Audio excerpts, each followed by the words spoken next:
Kinundina ni Pangulong Marcos Jr. ang panibagong insidente ng pangaharas ng mga miyembro ng Chinese Coast Guard na nasa Ayungin Shoal na nagresulta po ito sa pagkasugat sa ulo ng isang miyembro ng Philippine Navy. Agad namang dumipensa ang China Coast Guard at sinabing sila ang unang inatake ng puwersa ng mga sundalong Pinoy na nagbabantay sa lugar na sakop ng West Philippine Sea. Sa kabila nito, nanindigan naman ang Malacanang na hindi babaguhin ang stratehiya nito sa pagbabantay sa pinag-aagawang teritoryo. Kunin natin ang live report ni Madeline Villar Moratillo. Mads, please come in. Yes, Alex, ipinatawag na ni Pangulong Ferdinand Marcos Jr. si Chinese Ambassador to the Philippines, Jing Quan, sa Malacanang. Pero paglilinaw naman ng PCO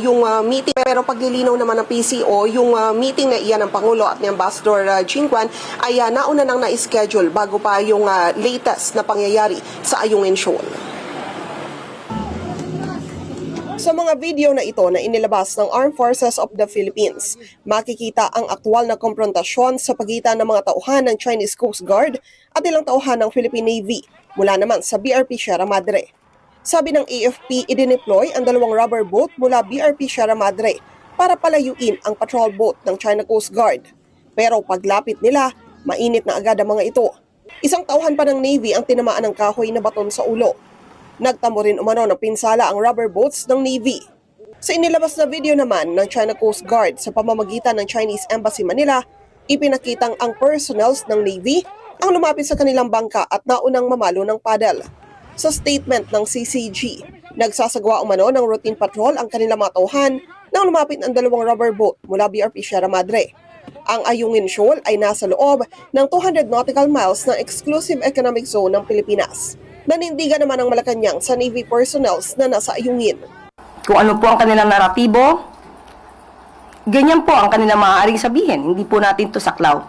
Pero ang pinaninindigan po natin, kung ano ang karapatan natin, at kung anong dapat lamang gawin ng ating mga opisyal at mga Filipino personnel pagdating po dyan.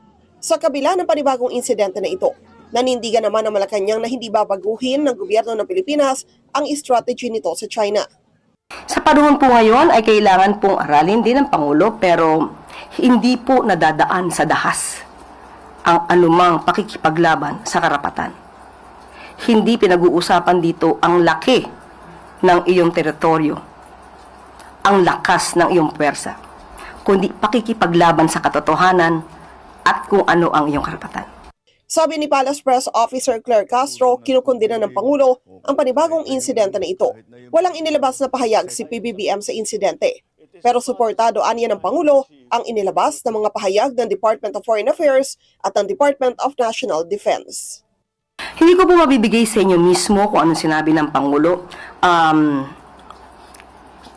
Kung ano po ang sinabi ng ating mga opisyal, yun po ay kanyang opisyal, yun po ay kanyang sinusuportahan. Kinukundina po niya. Kinukundina po ng Pangulo ang mga ganitong klaseng pangyayari. Sa impormasyon mula sa PCO, sa mga oras na ito ay ongoing pa yung meeting ni Pangulong Ferdinand Marcos Jr. at Ambassador Jing Quan sa Malacanang. Balik sa inyo dyan, Alex. Okay, Mads, kung ang mga involved dito ay mga kawal natin mula sa Philippine Navy, ang Armed Forces of the Philippines ba ay nagbigay na ng pahayag ukol dito? Yes, Alex, mariin din nilang kinukundina yung insidente na ito at pangpuprovoke ng China. Ay pinapaliwanag nga nila na yung deployment ng dalawang rubber boat mula sa BRP Sierra Madre ay namataan kasi yung patrol boat ng China Coast Guard na papalapit doon sa BRP Sierra Madre. Kung kaya idineploy nila yung dalawang rubber boat para sana paalisin yung mga nagpapatrolya mula sa CCG. Kaya lang paglapit daw ng patrol boat, nung rubber boat ng Navy, mainit din daw kasi itong China Coast Guard. Pero prior sa hampasan na nangyari dyan, ay wala bang ginawang abiso ang Chinese Coast Guard na sila ay tutungo dyan sa teritoryo natin to Dahil nandyan yung BRP Sierra Madre, di ba? Yung kinakalawang na barko natin? Yes. Yes, Alex, wala silang pasabi na magpupunta sila kasi naninindigan din sila na yung pinagpapatrolyahan nila ay bahagi ng kanilang teritoryo. Ayun. So, ang pag-uusap sa opisyal ng Chinese Embassy ay kailan magaganap? Ongoing, Alex, sa Malacanang. Nasa Malacanang ngayon si Ambassador Jing Quan. Kausap siya ng Pangulo. Okay. Ambassador Jing Quan. Kausap siya ng Pangulo. Okay. So, meron bang after ng pag-uusap? Maglalabas. Yes, Alex. After ng pag-uusap na Pangulong Marcos at nitong opisyal ng Chinese Embassy ay meron bang ibibigay na pahayag ukol dyan? Umaasa tayo, Alex, na maglalabas ng pahayag yung Malacanang kung ano yung naging resulta ng pag-uusap ni na Pangulong Ferdinand Marcos at ni Ambassador Jing Quan. Okay. Hindi kasi direktang sinabi ng PCO kung yung meeting na yon ng dalawang opisyal ay may kaugnayan dito sa mga recent na pangyayari sa West Philippine Sea. Ang sinasabi nila, in-explain na ito daw ay nauna ng naka-schedule. Siguro mapahapyaw yan ang ating Pangulong Marcos Jr. Okay, maraming salamat sa iyo, Madeline Villar Moratillo. Mata natin dyan po sa Malacanang.